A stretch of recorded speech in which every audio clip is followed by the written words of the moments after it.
ఉపాధ్యాయుల పదోన్నతులకు సంబంధించి వెబ్ ఆప్షన్ల కోసం 2-3 రోజులుగా ఎదురు చూస్తుండగా ఎట్టికేలకు నిరీక్షణ తప్పింది.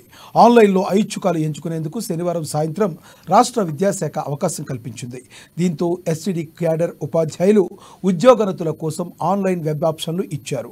ఆదిలాబాద్ జిల్లాలో మొత్తంగా 480 ఖాళీలు ఉన్నట్లు విద్యాశాఖ అధికారులు గుర్తించగా అందులో 436 మంది టీచర్లకు స్కూల్ అసిస్టెంట్ పోస్టులకు పదోన్నతులు లభించనున్నాయి. అయితే ఇటీవల అప్గ్రేడ్ అయిన భాషా పండిత పీఈటీ పోస్టులు 246 ఉండగా ఇదివరకు పదోన్నతుల కోసం 238 ఖాళీలను గుర్తించినట్లు విద్యాశాఖ అధికారులు చెబుతున్నారు. పదోన్నతులకు సంబంధించి పలువురు ఉపాధ్యాయులకు అర్హత లేకపోవడంతో 41 పోస్టులు ఖాళీగా మిగిలిపోనున్నాయి. దీంతో ఆదివారం రోజున ఇంటర్నెట్ కేంద్రాలు, సంఘ భవనాలు ఉపాధ్యాయులతో సందడిగా మారాయి.